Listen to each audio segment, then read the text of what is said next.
Yo, what is up, YouTube?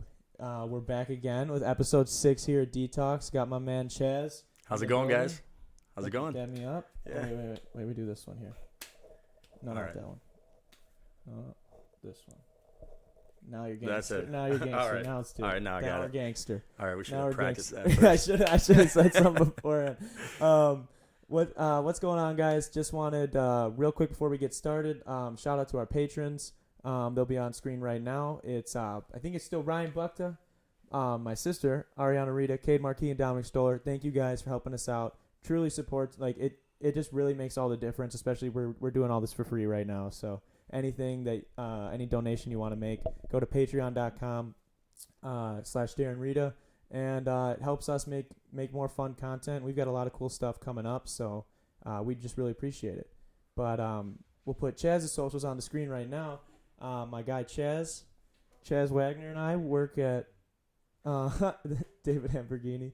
We work over at the Maxwell Mansion together, and Chaz is doing real estate as well. Yep. So that's what I want to get to know. I know a little bit of the story, but not everyone else knows how you got started in real estate. Like what led you to it, Yeah, for sure. and then what was the process that really got you to the point where you are today. Yeah, definitely. Yeah. Yeah. Well, pretty much how I got started. Worked in construction when I was in high school and always really interested in real estate, but never really took that next step to make it happen. Just as a laborer. So I was a grunt on the job site and worked with my dad, worked with a banker that was flipping houses and really liked it a lot. But I graduated in 2007, so real estate market crashed. And for me, being 18 at that time, I just kind of figured there wasn't any real career in it, and Yeah, just I can kind see of that. put it on the back burner. But something I always kind of thought of here and there. We coulda, shoulda, woulda, never did.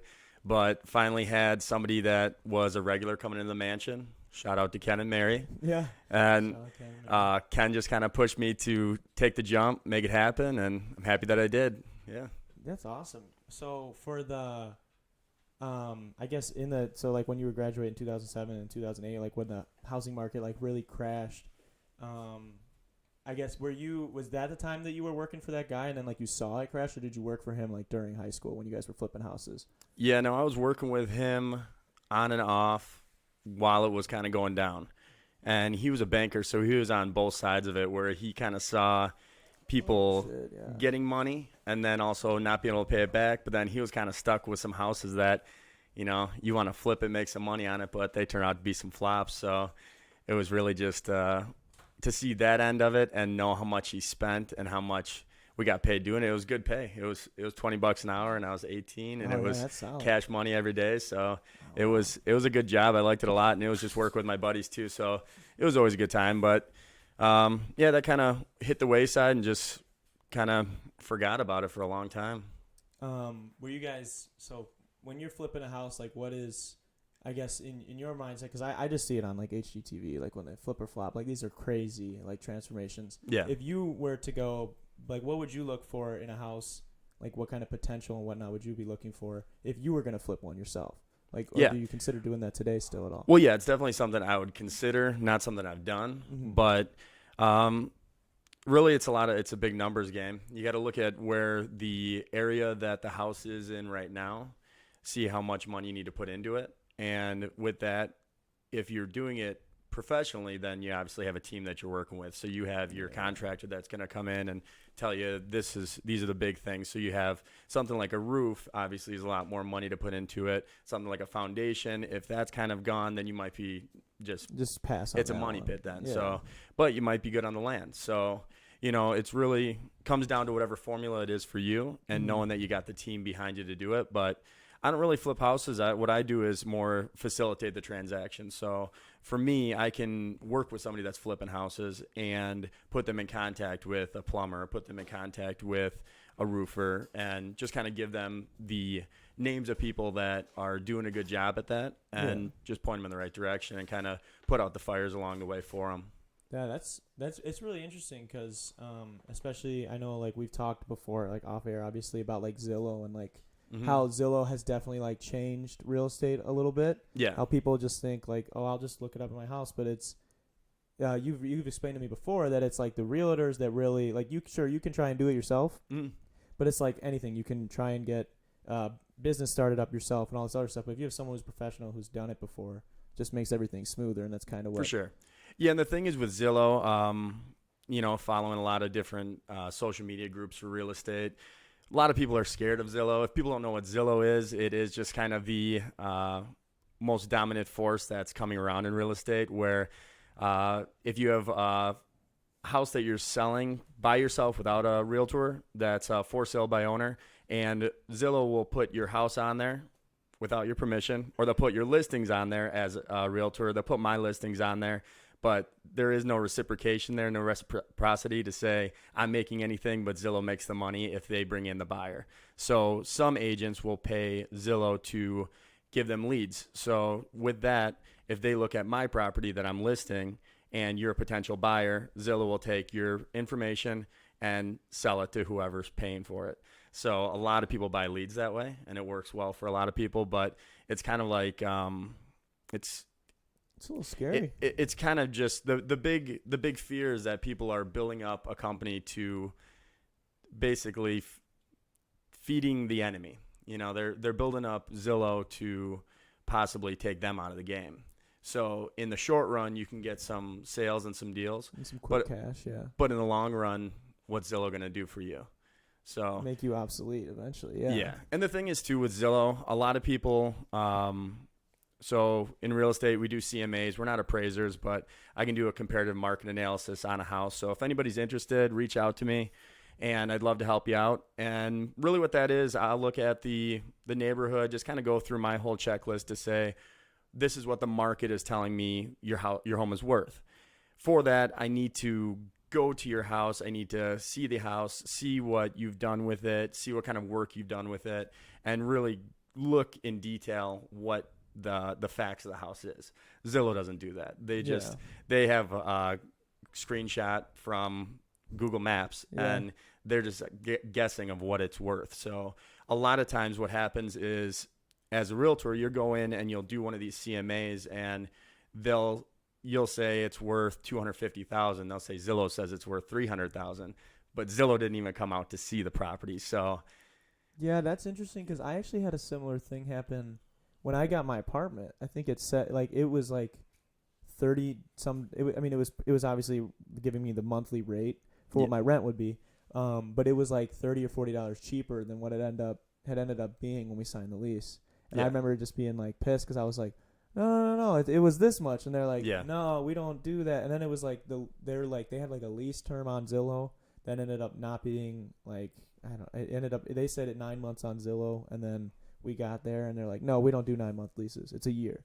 Yeah. And we're like, oh shit. Yeah. Okay. So the same thing, Zillow's got caught up in some litigation, some cases where there's actually a case that just happened in Madison where they listed a house on Zillow that was under foreclosure.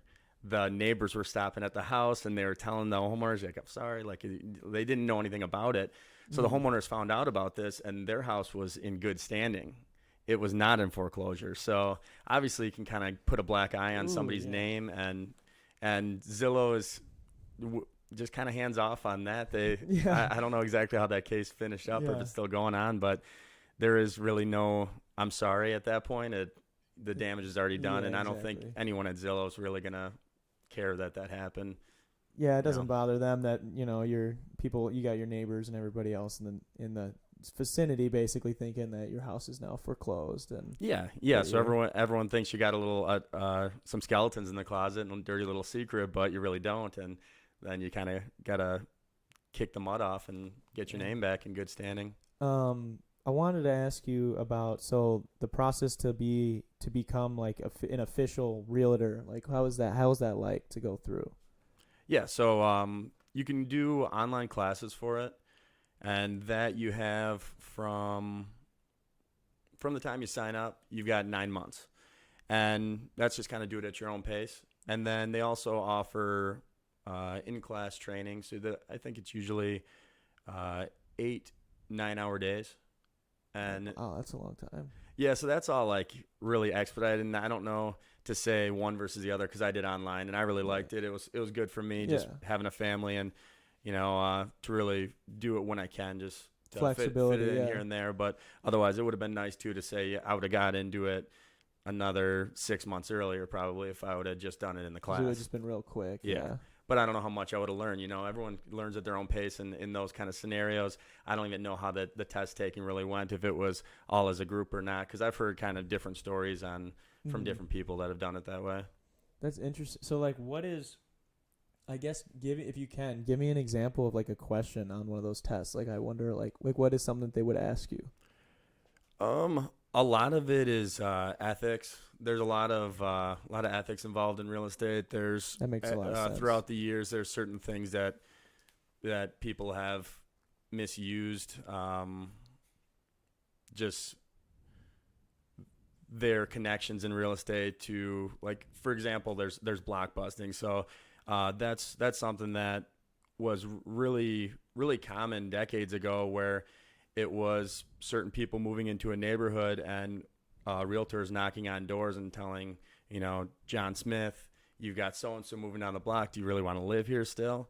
And something like that is totally not all right, but it's what happened. So that's where you have to know the ethics and you have to know what you can and cannot do. And then you've got some math questions, not a whole lot of math, but some people are like, I can't do any of that math. So I always tell my wife, I'm like, you'd be really good at it, but she doesn't want to do the math part. I'm like, you'll get it solid. Yeah, I feel like, I know another person that just became a realtor, and I don't think that they were in the hottest of math classes. So I feel like, I mean, it's to say, you get your formulas, you just got to know, like, and that's all through the training anyways, what you're kind of facing. So just got to know how to apply it and stuff like that. That makes a lot of sense then. Yep. Just kind of crunch some numbers. And so the test, it was, took it out on Green Bay Road in Kenosha. And it was like a 4-hour test. And one of those, like, real serious, you walk in, you got to put everything in the locker, and you got the one person in the soundproof booth watching you. And I was like, I was feeling confident and got it done in one try. So that's good. To do it. Don't want to wait. Do you have to pay to take that then? Yeah, it's like, it was around, I think, like $150 every time. So you do it as many times as you want to, but I wasn't going to be blowing $150 failing it. Yeah. That's crazy, man. Oh, Matt says, great jersey, by the way. Matt O'Connell we had on. Thanks, Matt. Matt's a funny guy. So we've got some of Chaz's cards here in the studio. You've done, I think you've got your car too, has got, like, your information on there as well. What's like the biggest, I guess, what are the biggest ways that you're trying to, like, market yourself as a realtor to kind of get people's attention? Because it's really, like, we talked about this before, it's about who not, like, who is the best like, it's if I know you, like Chaz, I'm gonna go to Chaz because I got a buddy who does real estate. And if they don't know you, and you could be the greatest in the world, but if they don't know you, you're still not getting the deal. Exactly. Yeah. So I mean, for myself, I'm just really go hand in hand with bartending. That's definitely my main thing, is to transition from bartending with real estate and have it work hand in hand. So I have a lot of people at the bar where it just naturally is flowing towards that conversation, and they're looking for a place out here. So works well with that. Been reaching out to a lot of for sale by owners, or just kind of walk and door knock. That's where I don't really do the, like, pay for leads and go that route. I'd like to kind of, my thing is I'd like to really form a relationship with somebody and see what I can do to help them out. And even after the deal closes, just kind of move on and see what else we could do down the road. Yeah, that makes a lot of sense too. I think that in anything, especially nowadays with, like, even, like, content creating, like we're doing here, like, it's, if people buy into you, like, if they like you as a person, they're like 150% more likely to do anything for you, like, to help you out, if that's, or to trust you if they need someone for real estate, or if they need, even if they don't want to, if they're not going to go with you, or if they need a plumber, like you said, like, you can refer somebody, because if they like Chaz, then they're going to trust you, that you're not going to give them some shitty recommendation. Totally. And I think we see the same thing with us, where it's like, or I guess I wouldn't say us, but, like, content creators in general, like, when you get bigger, it's like the people like them, and then all of a sudden they have their own clothing line and all this other shit, and it's like, well, that's it might not be the best clothing in the world, but if they're not going to sell you shit. If you like them, you're going to Mhm. trust them, you're going to believe them. And so I think that's really cool, and I think that's a really cool opportunity to be in the bar. Yeah. And like you're so known and beloved by people, especially when we're at work. Like I just always see it when people like they always enjoy having a conversation with you. So Yeah, it's just something I love to do, and I've thought for years about how they could definitely work together. So yeah, finally started getting it rolling. yeah. Yeah. Oh, that's what I wanted to ask you about. So then, cocktails and mocktails. Yeah. That's your side hustle thing going on right now. Yeah. So do you want to explain what that is to everybody? And Yeah. So Cocktails and Mocktails is my company. It's a bar event service. So if you have a small party, you have a big party. If it's people that aren't big drinkers, I can still set you up with some non-alcoholic drinks. There's really great service and a good time. And with that, it's just right now, that's something that just kind of grew organically. Just had some people reach out to me that wanted me to bartend for them, and for that, I happily oblige. Yeah. I had a good friend of mine. It was their grandma's 80th birthday party, so had cool. fun with that. But got another one coming up towards the end of the month here, and then some people reach out for the fall. So just kind of slowly filling the calendar for that, and that's where it's something that people appreciate, and especially in Lake Geneva and Twin Lakes too. You have a lot of people where you have your lake house and you have birthday parties where it's a big shindig. So yeah. So Most definitely. So not with cocktails and mocktails, but along the same route, what's your favorite drink to make? Because that's what I get that all the time. What's your favorite drink? yeah, it's a real common question Yeah, in it's bar. like, oh, what's your favorite one to make? And it's like, Yeah. make all of them. I don't know. Yeah, I wouldn't say. I guess my favorite one to make is the Chazz. It's got to be. Yeah. I mean, it's a drink that. So Chazz is my specialty cocktail, and that's a spin on Sazerac. So Sazerac is a New Orleans classic cocktail, and basically, if you like a classic old fashioned, you'll probably like a Sazerac. And if you like the Sazerac, you got to come try the Chazz. So 100%. it's just got a little bit more levels to it than a old fashioned does. So if you're not familiar with the cocktail world, you've got old fashioned. Typically, it's just a little bit of water, a little bit of sugar, alcohol, whiskey, and little bitters. So what adds into it for the Chazz is it's got the absinthe rinse on the inside of the glass, which absinthe, as you know, good conversation piece at the bar. Oh, Everyone yeah, always wants to know all the history on that, and if it's real absinthe, if it's fake absinthe. We've got the real stuff, it's but always, people still don't believe it. People always think that absinthe is fake nowadays. I Yeah. don't know I don't know where that came from. Just as that people like the myths have been like debunked on it. I think that's all that it is. It's you know, you're not going insane off one shot of it, and so people are like, this isn't real absinthe. Like, no, it's still real. Yeah, it dates back to old school conspiracy theorists where it was banned for almost 100 years, and absinthe was the main ingredient in absinthe is like this leafy vegetable that is grand wormwood, and it grows really well in the Swiss Alps, and the Swiss originally created absinthe. With that, in the 1800s, there was a big pest control issue for the vineyards in France. For wine. Yeah, so anybody that was a wine drinker, you couldn't just run to the store and find something else. You couldn't drink wine for a couple of years. Yeah. And they wanted to drink something, so that was when absinthe was cool. It was when the French cafes, it was a slower paced society. You have a 10-minute cocktail to make, but right in front of them, they're just talking, having a conversation while it's getting made. And that was when all of the artists and all the poets and everyone was having absinthe. And I'm sure that it tripped you out more than it does now, because you think about anything that was produced 100 years ago versus probably now less regulated. is a little different. Yeah. Yeah. So really there was a lot of stories to say that the vineyards came back, and they came back to not having the clientele to sell to. Yeah. People switched over to absinthe. So they would say that, you don't want to drink that because you go crazy, or you see green fairies, you see mythical beasts. There was the straw that broke the camel's back. There was a story of a guy that killed his family. They said that he was drinking absinthe all day and went crazy. But just sounds So stupid. Yeah, and they looked into it years and years and years later, and it turned out that the guy was drinking brandy, he was drinking wine, he was drinking absinthe, and he might have just been a psychopath to begin with. So I don't think it was the absinthe. Yeah, that doesn't. Yeah, being a sociopath is not gonna be helped by alcohol. So yeah, not at all. That's not gonna change anything for the better. It's so weird to me to think like who was the first person? I don't. Maybe I don't know who like what was the first alcohol that was ever made and like why? Like who was like, dude, let's let some fruit sit there and rot for a while and then let's turn that into something that we should drink. We should drink this. Because I don't know how that happened. I think a lot of it was just kind of things that were stumbled upon. We're a big throwaway society now, but you think about hundreds of years ago, if somebody's on the farm and you're growing what you have, even as it's kind of going bad, you want to still hold on to it because you didn't have anything else to have.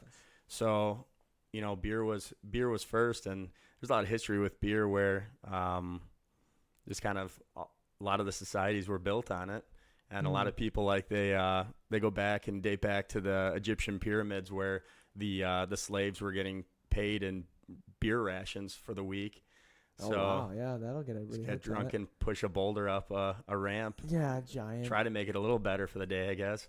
That's crazy. But yeah, this and then with that, I mean, a lot of the old farms. That's where shrubs were really big in colonial days, where a shrub is like a vinegar-based fruity drink. So you take something like a peach or a pear, and as it's going bad, you could put it with vinegar. It'll preserve it, but then it also will ferment. So it'll make itself into like a low alcohol drink. So weird. It's just so weird. And then like with the different, because there's like certain regions that only certain alcohols can be made in. It's like, I don't know, isn't it like a certain region in France, or Champagne, it can only be made in Champagne, and like stuff like that. Like it's just so weird to me and like bizarre how these things all like started up. Like I know the general knowledge on a lot of it, but it's like I know a little about a lot, not a lot about a little. And so I don't know if you know anything about.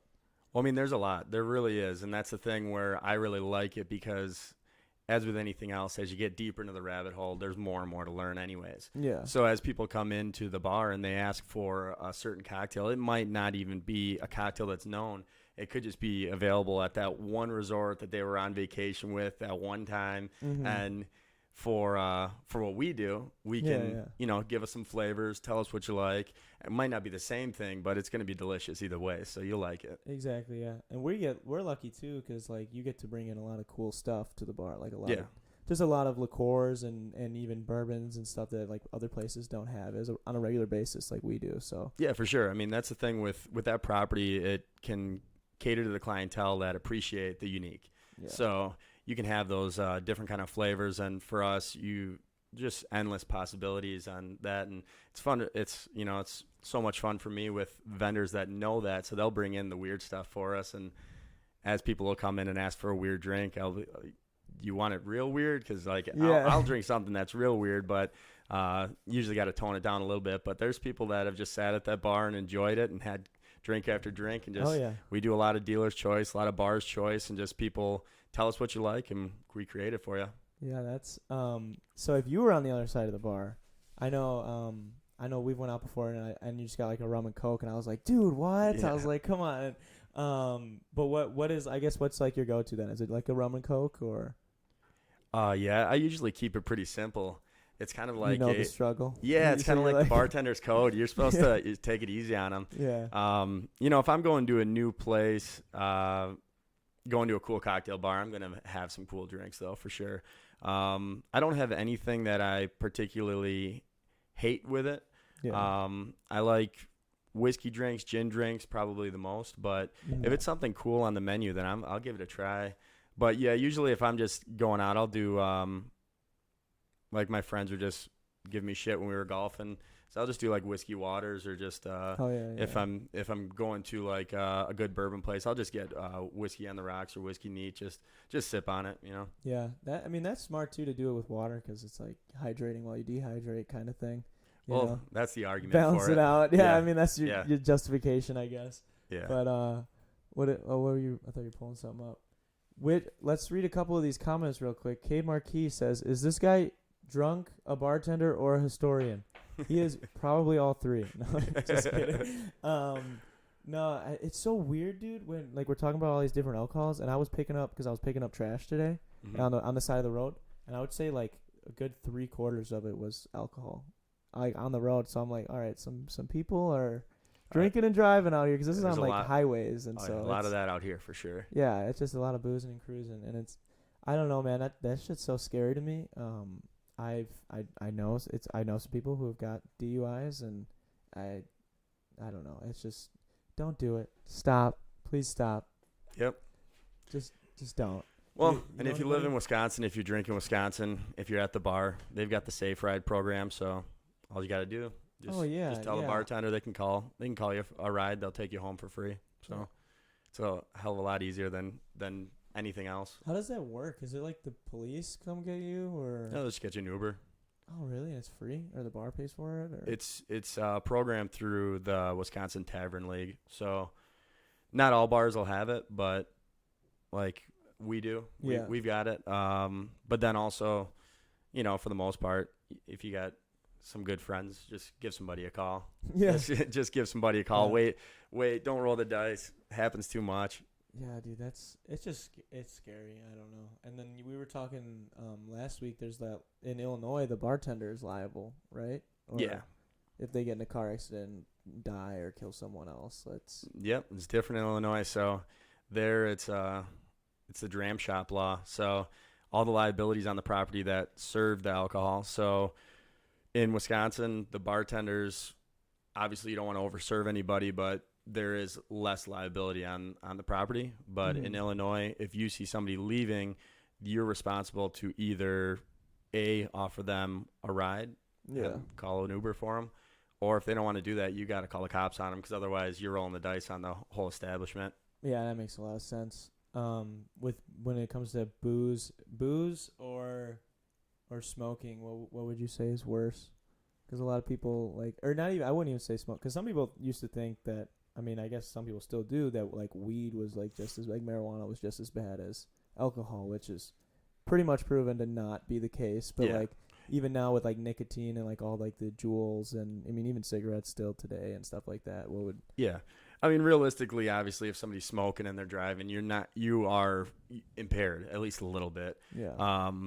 But I think overall, I think weed has been proven to not be as negative to society for a lot of reasons, and I think a lot of these states are seeing that, and I think we're moving towards. Yeah, I think the tides are turning, and I don't know if Wisconsin will jump on board anytime soon. Yeah, but I heard we're gonna be like one of the later ones to do it. Well, that's what they say, but now with Illinois starting next year, I think they might kind of have a different tune. I heard too that there's like.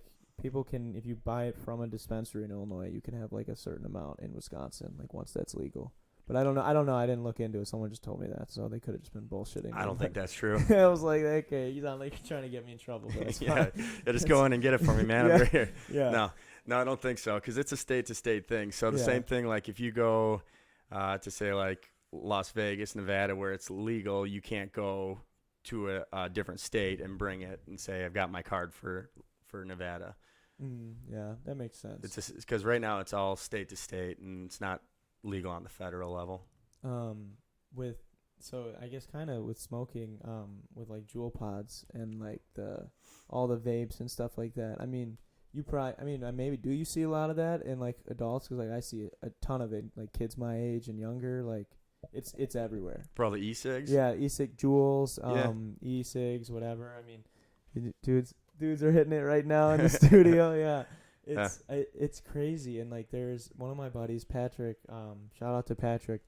Dude's like his lung collapsed, and they said that it was like in part to like all that shit. And I could see that. I think I've seen a lot of people my age jump on that bandwagon too. At least they try it out, and then maybe they didn't stick to it for very long, but yeah, I mean, you can see it too. Like, I mean, I'm not a smoker, but I've had a couple of e-cigs moments, and with those, I could totally see, in comparison to like a cigarette, where you could kind of just, it's so convenient. You just not even taking a breath of fresh air in between. You just kind of keep on Doesn't rolling smell on like it. a cigarette either. Like there's all these like things that like I don't know. And then like with Juul, dude, it's like all the high schoolers get them from somebody, and it's.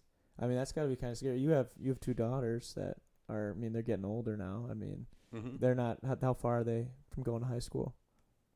A few years still. 3 or 4. 6 years, Darren. 6 for the oldest one? Well, she's going into 2nd grade. Oh, fuck, I thought she was older than that. No, she's 8. Oh, we're good then. You're good. Hopefully they'll have Jules killed off by then. Yeah. Because they just it freaks me out, dude. It really does. Well, I Especially mean, just anything. I mean, life's full of different temptations, so just kind of got to educate them, and believe that they'll make a good choice. And obviously, some of them are going to be shitty choices, but that's life. Yeah. I don't know, man. That's just something like if they get like addicted to that, like that's, I don't know. It's hard to quit. These guys know it's hard to quit the Juul pods, right? Yeah. Well, which side would you have supported during the Rwandan genocide? Dude, oh god, this kid's trolling us so hard right now. No, fuck that. What I wanted to say. So, what else have you had going on other than like the real estate and bartending? Obviously, like what else you got going on? Well, we got wife, 3 kids. So shout out to Steph, Callie, Maddie, Zach. Yeah. And that's really that's my life, man. So I've got work at Maxwell, work with Remax, and then outside of that, just try to spend as much time with the family as possible. Yeah. Like entertainment wise, what are you distracting yourself with? I focus on a lot of business books. I listen to a lot of books. Listen to like the Joe Rogan podcast pretty often. I don't know if I mean, yours is really the only other one that I've really listened to for that, but I don't know. I mean, just try to see my buddies as much as I can, but it's good now where I was kind of the first one in my group of friends to have a kid, and for that it was a disconnect where obviously they're doing something different on a Friday night than I was. Yeah, that's gotta be kind of hard. Yeah, and then now I'm like the old man in the group for that, because everyone else is kind of picking up, like having 1 kid, 2 kids. My buddy he's in the process of adopting 3 kids. Oh wow. And but it's cool. It's cool to see that. It's cool to hear their frustration is the same as my frustration, and they had the same kind of enjoyment with it too. So it's cool to get to experience it together. Yeah, and kind of get to. I mean, you've done a lot of it, so you can kind of help them out a little bit too with some advice. I'm sure that's gotta be. Yeah, I always think about that because like my mom had me when she was really young. Like my parents were both really young, so I can imagine that they had a similar thing going on with all of their friends and whatnot. So. Yeah, man, it's good. It's good to have some people to lean on. Where there's always some bumps along the road, but it's good when you got your buddies to back you up. Yeah, that. So in high school, then were you a lot of your friends that you're friends with now? Are you still friends with them from high school, or is it a lot of people you met afterwards? No, I'm pretty good friends with a lot of people that I know from high school. I've got my buddy that's adopting 3 kids. I've known him since diapers. My mom just had it was like a daycare kind of deal. Wow. Yeah. So, stayed in contact. I mean, it was always like pretty small, close-knit group of friends, so it wasn't like a ton of people, but we all stayed in contact, and for the most part. Yeah. That's really good. I have the same thing where I'm very lucky to have. I've had these guys all in the room, like I've known forever, so like since grade school, and then Harrison I met at the mansion, but he's still a good friend too. For sure. I'm very lucky for the group of friends. It really is like you said, to have people to lean on. Like I'm so fortunate for all the people that I have that hold me down, and like when you're freaking out about something or something bad happens at work or just in life in general, like it's cool to have those people to lean on for sure. Yeah. And when you're freaking out for nothing, you need to have some friends that can give you some shit and bring you back down to reality. Yeah, be like, dude, what are you freaking out about, man? Yeah. Come on. You watch a lot of MMA, right? Or you did at least? Yeah, I mean MMA, boxing, those are my favorites. Otherwise, I'm always been a Cubbies fan, but but yeah, that's really I've always keeping up on that. Do you Have you ever done any MMA or boxing yourself? Like, wanted to ever train for that, or? No, like I did stuff at my house. I grew up with an older brother, so I got my ass kicked for long enough to have some training. That's but but gotta get hit at least. yeah, but it was mostly just like me and him like boxing at the house, realizing that our conditioning was not there, Yeah. and beyond that, no, I'd love to, but just haven't really done anything with it. I would just train for it. It sounds fun. There's no like gyms around here like there's in Kenosha. There's like a couple like.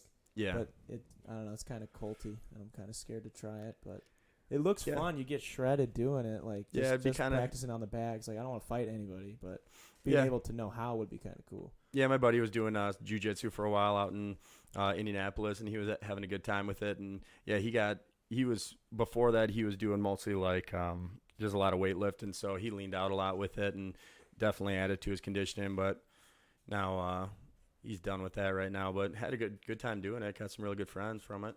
I mean, yeah, I bet it's like a brotherhood. I see all like the pictures of people doing it. I mean, it looks intense. You're literally getting killed, and so I'm sure you build a bond. Oh, yeah. With your brother, you guys use gloves or no gloves? No, we had gloves. See, I got gloves too. I don't know why my parents let me get gloves. Yeah. I didn't. I would just let my brother like hit me in like the stomach, get some body shots in. Yeah. And I'm the older brother, so then I was on the opposite of where you were. I'd let him feel like he had a chance, and I just he's done, and I'm like, oh, okay, it's over. Yeah, that's pretty much. I mean, with gloves on too, you find out real quick that about a minute in, if you're actually going after it, like you run out of gas pretty quick. Oh yeah, it's not some you realize why there's not actual 15-round fights like in Rocky. That's a little fucking insane. Yeah, and you realize that these guys that even when you're talking shit on the couch watching them fight, they could really destroy you. Yeah, that is fucked. That's fucked up. What is this you got pulled up here, Harrison?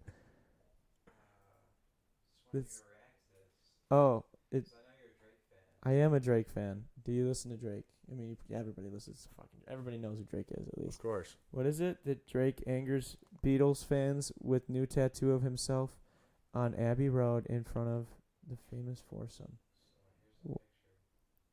Oh, that's his tat? That's pretty. I mean, that looks pretty sweet.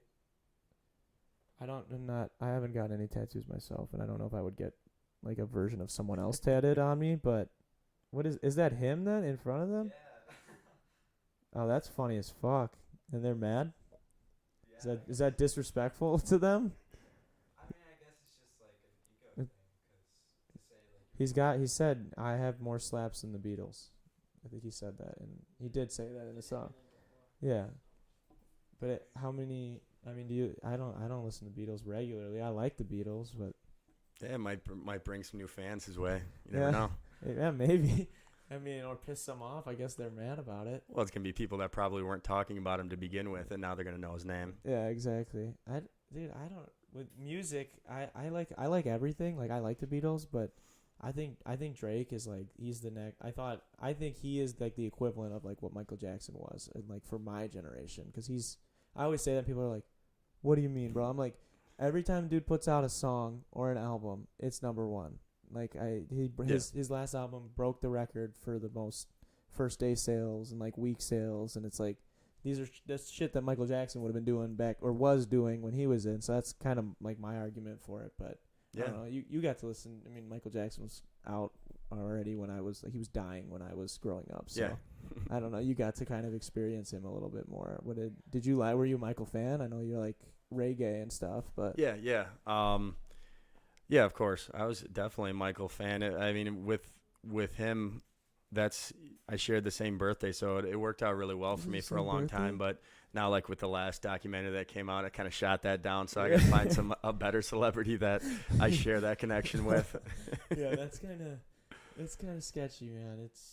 I mean, technically, it was never proven guilty, but that's gross. Yeah, he lived a very unique life. It just I guess because I just haven't ever like really looked into it, and I just always thought he was like his music was really good, but the dude was just fucking weird because like I would see he was white when I was growing up, and I'm like I thought wait like that's like so messed up that happened. So like I don't know, I've just always felt weird about it for sure, but I don't know. Yeah, he's got a lot of crazy stories and a lot real checkered past to say, did it really happen? Did it not happen? I don't really know. But a lot of things point in the bad direction on that one. Yeah. But a lot of parents that put their kids in really bad situations too. Yeah, that's it. I think that's like the grossest part about it is that like the parents were like okay with like just letting them go and. Yeah, unfortunately for them, maybe the money made it a little bit easier to have their kid spend the night there. Oh yeah, that's just so weird to me. That's so weird to me. I don't Yeah. like that. That was definitely weird. Yeah. 100%. For music then, on a positive note, you like reggae music. Who's your favorite band? Favorite band. It's probably like I like Slightly Stupid a lot, Tribal Seeds, Aeration.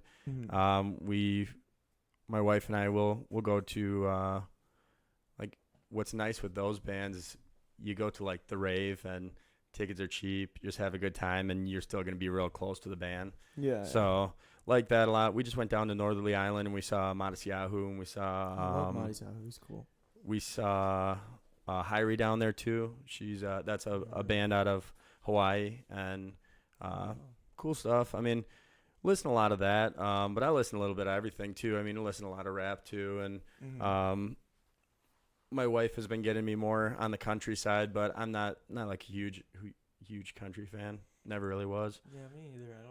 I don't know why either. I mean, I live literally in the city or the town that Country Thunder is held in, but I just never got into it. I have some country songs on my playlist that I like, but I don't know. It's just never been my thing. Yeah, it's kind of one of those things where they say a lot, you know, you don't know what you got until it's gone. And if you ever move away someday and then you're like into country, you're like, we should go visit. Yeah. Check it out. I would feel like such a dipshit if that happened. I could have been getting into Country Thunder for free for however long. You never know. That's what Renee got free tickets for Country Thunder and turned them down. I remember her saying that, and I was like, what the like just sell them. Yeah, I would have sold them for sure. Yeah. She didn't want her Somebody's name. going to pick them up. Why not? She didn't want her name attached to Country Thunder, which I guess I respect the resilience and not giving in. But I would have taken the money, so props to her. Yeah, I could see Renee doing that, so good for her. Yeah. Is she in here? Hey, Renee. Hey, Renee. What's going on? Is that Chaz from Maxwell Mansion? She said, no, it's creepy. Okay. We want to say hi. That's All right, we funny. take it back. Yeah, take it back. What's like horror story at a concert for you then? You have any really bad story? Everyone pretty chill. I feel like I've never been to a reggae concert, but I feel like it would be a pretty chill crowd. I mean, my horror story is pretty weak, really. I just didn't have any money, and I asked for some waters at the rave. The guy just opened both the bottles, and then he says $10, so I had to go find some cash. That was about the worst that I had, but usually it's just pretty fun at the concerts. Yeah, that's fair. As a bartender, you tell somebody it's a $5 bottle of water before you crack them both open. Yeah, especially if it's like, I mean, yeah, that would be pretty embarrassing too. Yeah. Bottled water too. Fuck bottled water, dude. Well, luckily I was already with my wife, so she was stuck with me. Yeah. After that move. Yeah, that's damn. That sucks.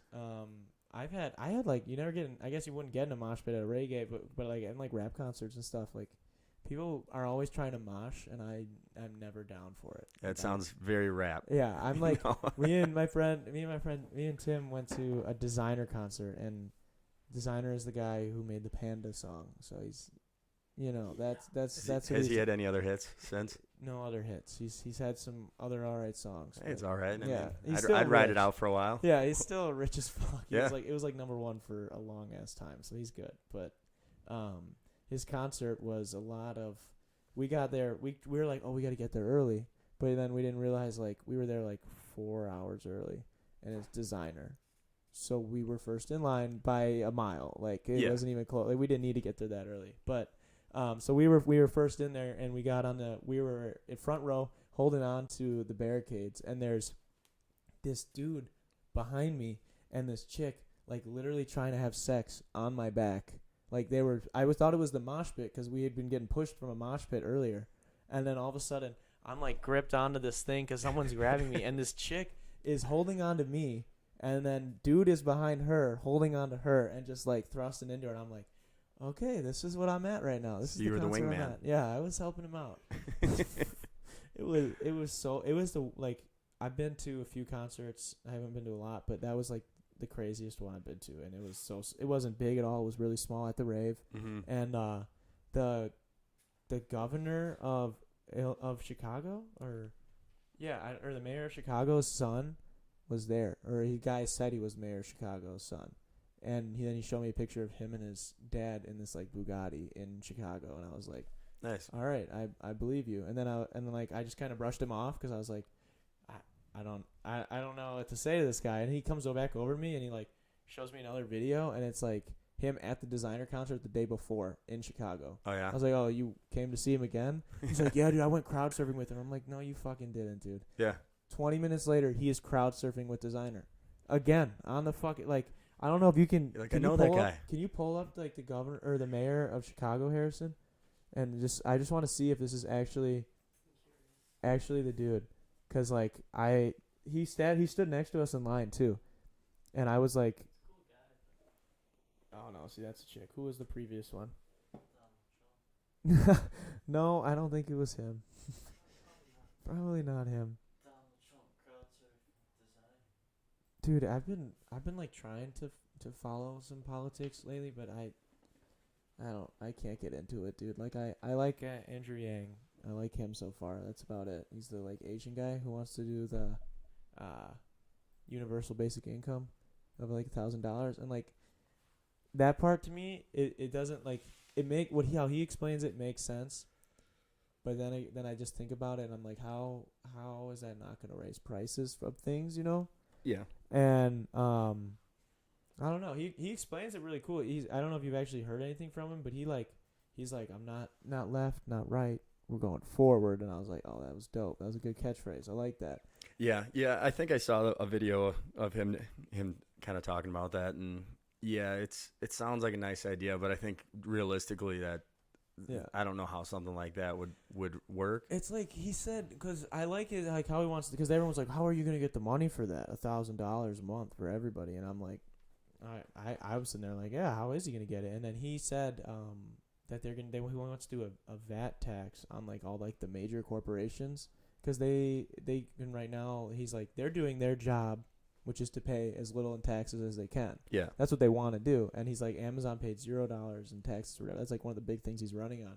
And he said that a lot of other countries in Europe and Asia do this already, where it's like companies, regardless of whatever like tax deduction like they do on their own with their lawyers and shit, they still there's a percentage value tax, which is the VAT tax or whatever. So like we would all get like a small portion of like every Amazon sale and everything like that. And so then they kind of like, that's what I was confused on, was when he was getting asked about how that would if it would raise prices or not. He said not really. It's just going to give people $1,000 extra a month to then, you know, you'll go to a nice dinner or you'll go to a movie or whatever. Like it's just like kind of cash to supercharge is what the words he used, the economy, just like pump that shit into whatever you need, I guess, at the time, like medical bills and shit.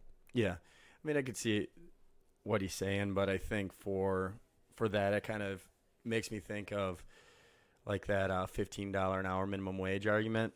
It's kind of the same thing, where that would be your 1,000. Just say instead of the extra 1,000, everyone's getting 15 minimum, but it would with that it does raise prices all around, because people also have to then compete, and if you're paying more money for the service, you got to pay more money for the product. It just doesn't make sense otherwise. Yeah, that's where I'm confused on it. I mean, like I like the guy other than that, but it's just like that to me doesn't make a lot of sense.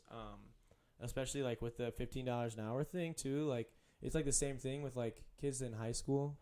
You know, especially even those 18-year-olds that like they turn 18 like right away in high school, and all of a sudden like $12,000 for the year. Like you're balling in high school with $12,000. Oh yeah, for sure. Well, yeah. If you don't have any bills to pay, then then you're pretty well set right there. Yeah, and I mean, I couldn't imagine if I had just $1,000 in high school.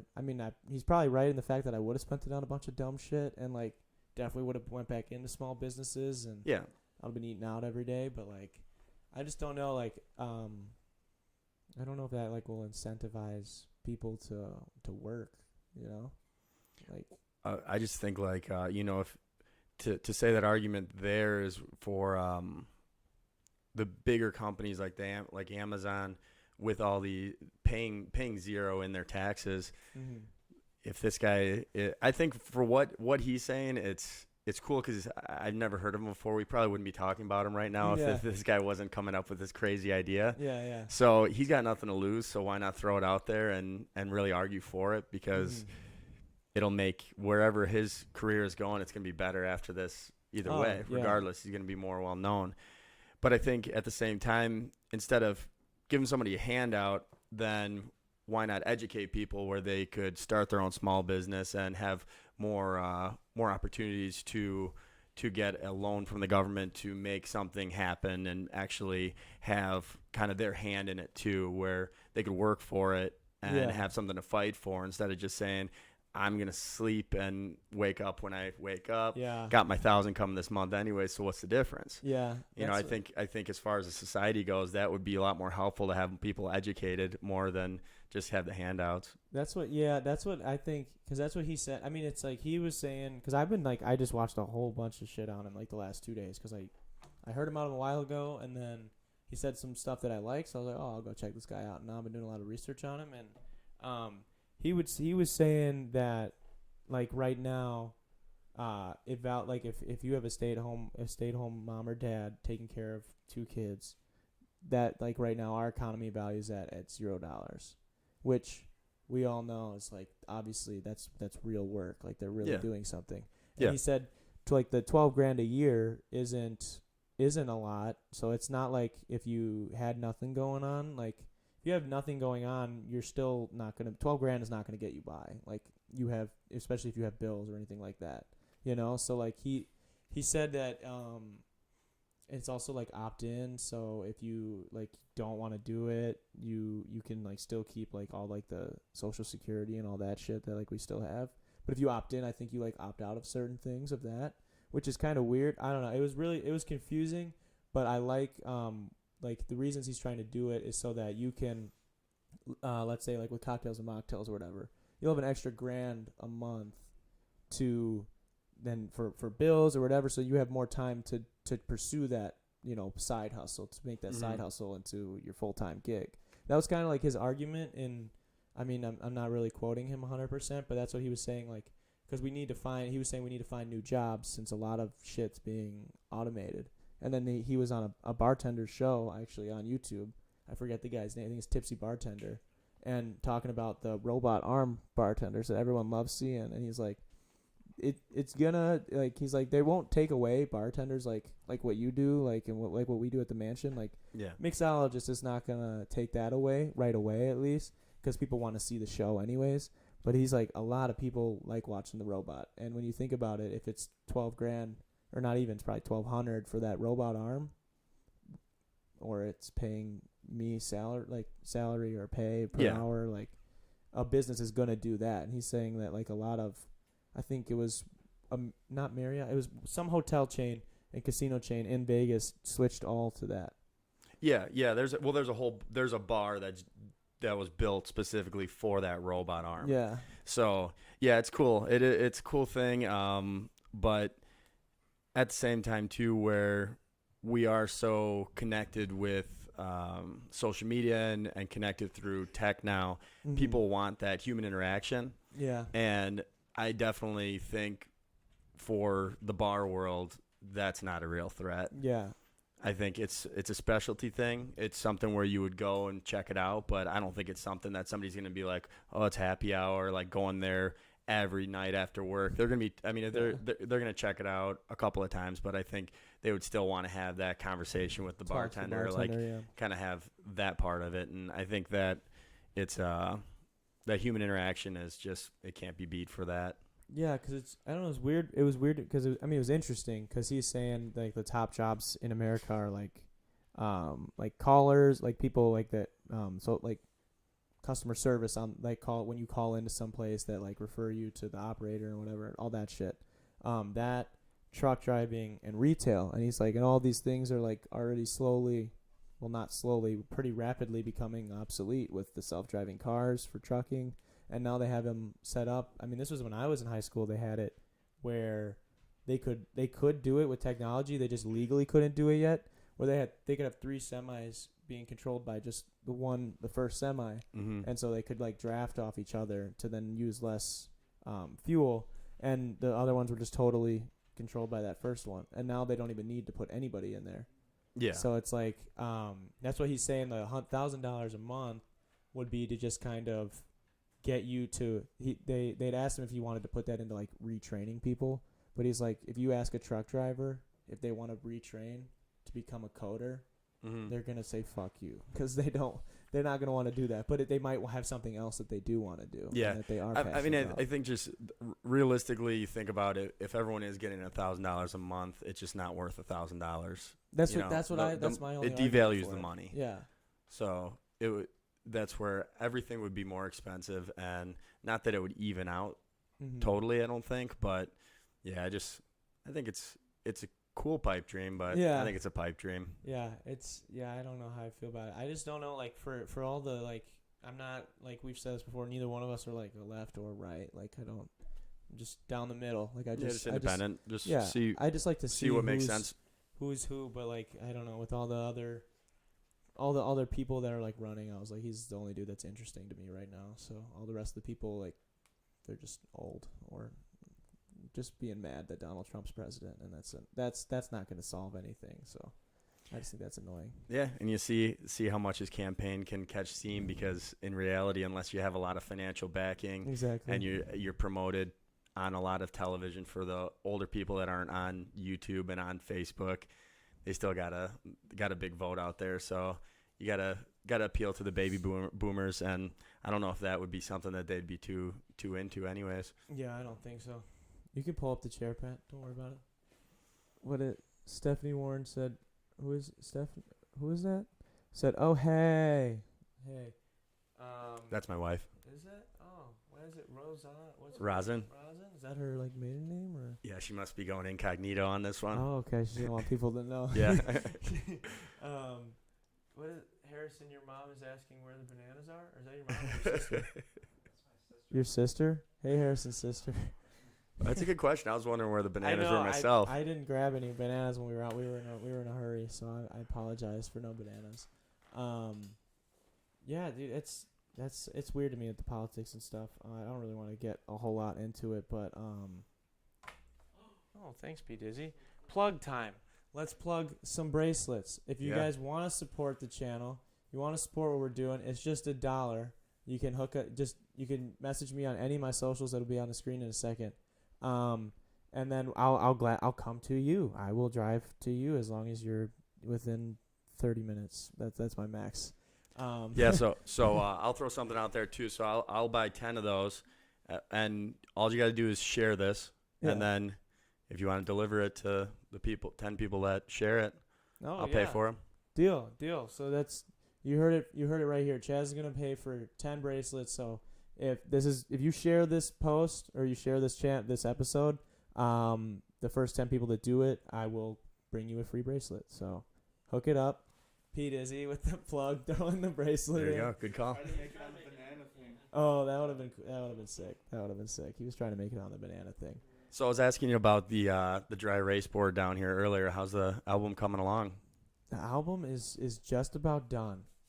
It's just about done. I can't give away the name of it yet, but it's gonna be 11 or 12 tracks, depending on if there's one we may or may not be adding. So it's been a lot of fun making it. It's a very big collaborative project. Like I haven't really done anything with any features actually on Spotify and Apple Music yet. So it's fun that we've done this before on like SoundCloud and stuff like that. But this is like our first major release that everybody can listen to. They don't have to download an app that they've not heard of if they're older or whatever it is. So this one's going to be available for everybody, which is going to be really cool. For sure. And I'm really excited to like unveil the album cover. We're working on we've got a music video coming out. And we've got another fun video that I can't really talk about. We've got two other really fun videos that aren't even like necessarily a music video or detox related. So it's gonna be really cool. I'm like really excited to share it with everybody. And I don't know, it's fun making music. It's fun booling with all these guys. So For sure. So how's Funny going? Funny is doing awesome. I mean, I made over, I think like 130, 140 on that song. Cool. And, I mean, after the hardest, all the work is done after you upload it, you know? And so it's kind of weird with doing it independently. Like, I think if you were signed to a label, it'd be like, okay, we just pay you up front. This is what you're going to get. And then they take the money after that.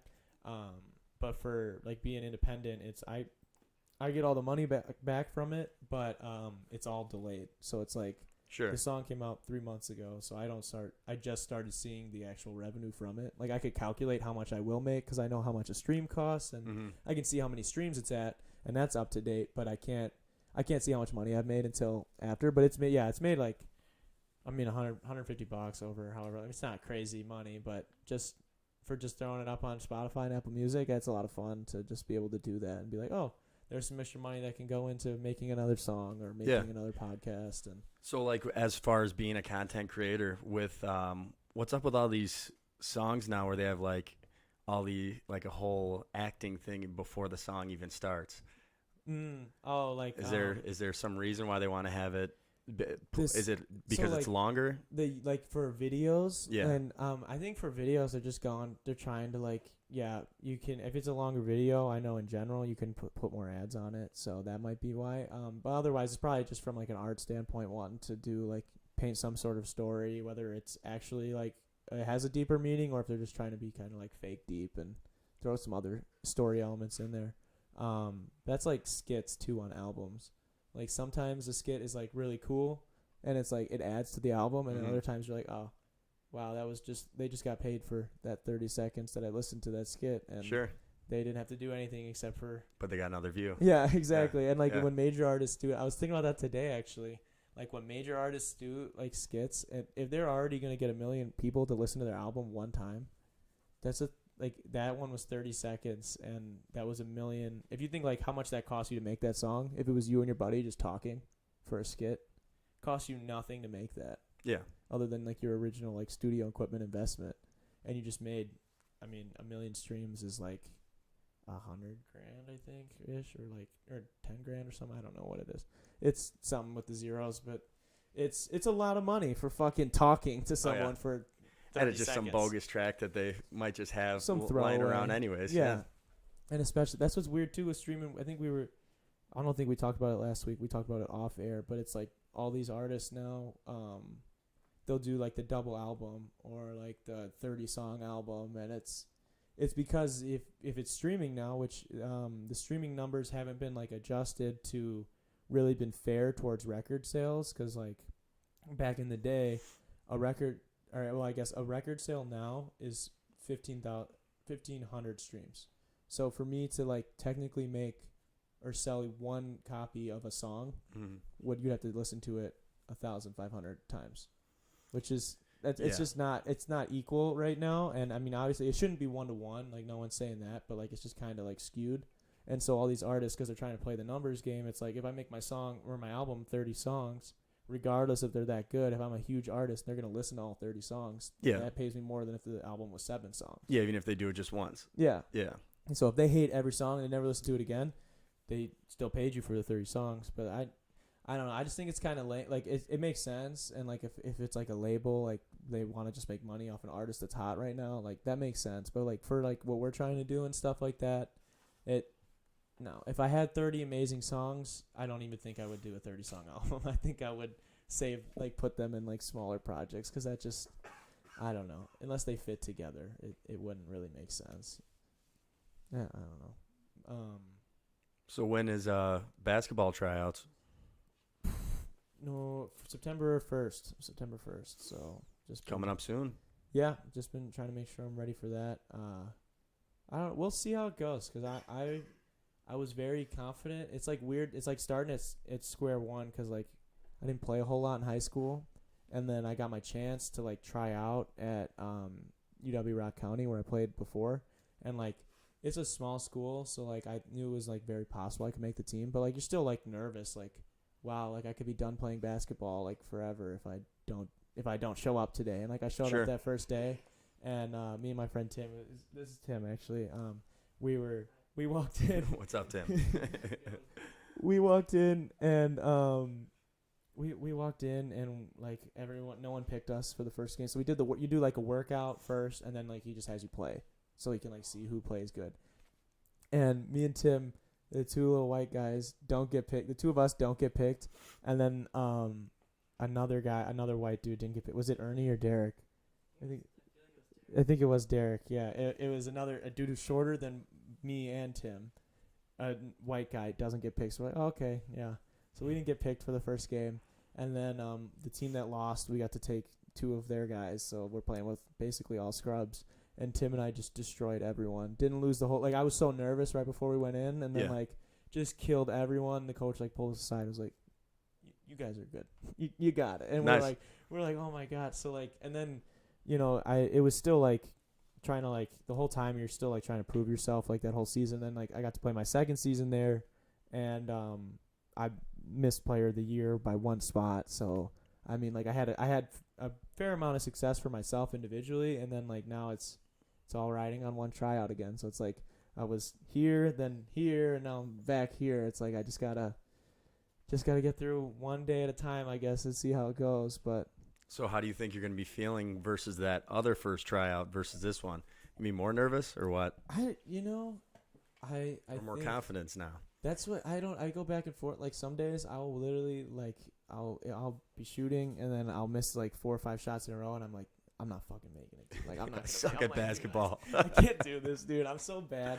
But I will. I'll just like get on myself and freak out. And then I was actually just talking to my friend Tyler, who he was on our team this last year, and he kind of like was someone who when he came in and I was a team captain, like I guess we're really good friends now, but I rubbed him the wrong way. Like when he came on, he was like, "There's no way this guy is the team cap." Like this is pretty much how everybody does. Like they just like write me off or whatever. And he like got to like he worked out with me because I was always in there 2 hours early, they're late. So like he would always be working out with me, and he saw like the work ethic, and he was like he was telling me basically like, dude, I don't even worry about it, because I was freaking out telling him like, dude, I don't know if I'm gonna make it, all this stuff. He's like, Yeah.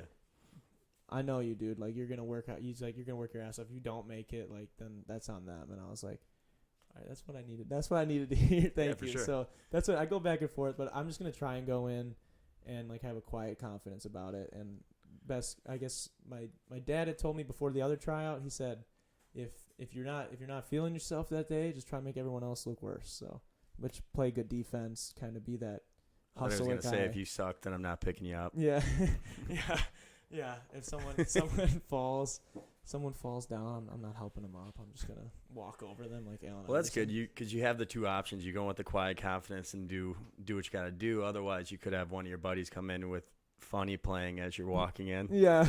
I have my theme song like, hey, I'm hot shit, everybody. I'm fucking good. No, it's I don't know. It's weird. It's just weird too, because like, I mean, you play sports in high school, but like I don't know. You probably never did. You ever want to like pursue that? Like, was that ever like a thought? Like, oh, I want to play college sports, or not really? It was kind of just for fun. Yeah. No. Well, it's so like for me, like it was always like it was like my dream was to make it there, and I just never really got that. I didn't really get a whole lot of time to like prove that in high school, and I mean that is what it is, but not like missing that opportunity. Like it's so weird to like kind of try and find your own avenue, like try to talk, because like when you're in high school, your coach talks to the other coaches if they want you. Yeah. Once you're already out of high school, it's you talking to these coaches, and they're like, well, why should we talk? And like they just think you're still a kid, which I mean, in a lot of ways I still am, but in a lot of ways I'm also like a grown ass man, like having to do all this shit on my own. So it's really weird, like trying to like exchange emails with these guys and figure out like if they actually want you, or they word things kind of weird sometimes where it sounds like, oh yeah, come over, we'll have you on the team, blah blah blah, and then show up, talk about some stuff. It's a different story. And so I had that a couple of places, but it is what it is. I guess. Gotta take the shot. Why not? Yeah, just go out and play, have fun, and I mean, worst comes to worst, I'm not gonna stop playing basketball. I'll just keep playing, but it won't be collegiately, which I would be sad to give up. But For sure. gonna be staying busy. Got a lot of shit going on. Got to finish school anyways, so What did you went to Milwaukee, right? Yeah. And you went for what were you originally going for? I was going for early childhood education, so I was going to be a kindergarten teacher. Dude, that would be weird to see you as a kid. Yeah.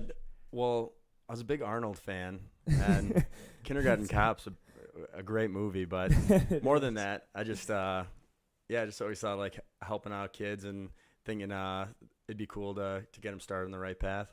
That'd be cool. I don't think I could do. Because I've actually had people tell me that they thought I should be a teacher. I could not do that little. I think No? I'd have to do like high school, but I don't know. Because then people are always like, and I think too of the dicks that I knew in high school, and I'm like, oh, I don't know. But I think like if I was teaching the right class, like maybe like a AP, like easier AP class, so it wasn't too hard on me to teach, then it would be like the kids that actually give a shit, and then I could be like, all right, I can actually teach these kids and like help them become better people. But like the kids that don't want to be, like they just want to be douches. Yeah. I couldn't teach those kids. Well, yeah, I always thought it'd be cool to be like a grade school gym teacher too. That'd be I got a buddy who's pretty going to sweet school gig. to do that. I think that'd be pretty sweet. Yeah, I mean, my grade school gym teacher, I don't think he could do push-ups. And I remember we had like I wonder if he's watching. No, it was dude, it was a joke. As long as you don't look like that guy, yeah, anyone should be a gym teacher. Our buddy Riley's going to school to do that. I mean, it sounds fun. You don't do much. Well, the thing is, if you're a gym teacher and you have these kids that are bringing in snacks for their birthdays, I mean, everyone's got the same gym teacher, so you're getting a lot of That's snacks true. throughout the year. I mean, Yeah. you know, in Percentages-wise. their defense, Yeah. you know. I guess that makes sense. And I guess you get to be the fun guy too. It's like the recess that's not recess. So Yeah, I think it'd be a pretty sweet gig. that's pretty cool. Is there anything else you want to plug before we wrap this up? Anything you want to shout out, or if you had any questions? I mean, about as far us? as real estate goes, I know, even if people are just interested in the process or thinking even in a year, couple years, and you have any questions, just reach out to me. I'd love to help you out. Same thing goes if you guys know anyone that's contractors or in the trades, and anyone that I'm just looking to build up the network more. So reach out to me. Would love to see what you guys have to offer and deal with a lot of clients that maybe I can send some business your way too. Dope, awesome. One last time, we'll put Chaz's socials on the screen. So if you do want to get in touch with him, just message him on either one of those. Otherwise, I'd like to say thank you to our patrons one last time. If you want to become a patron, you know how to do it. Go to patreon.com/Darren Rita. And those are patrons again. Also, remember, if you share this video, the first 10 people to share this video get a free bracelet. I'll bring it to you, courtesy of Chaz helping us out. So that's about it from us on Detox. Thank you, guys. Yeah, We're thanks. out.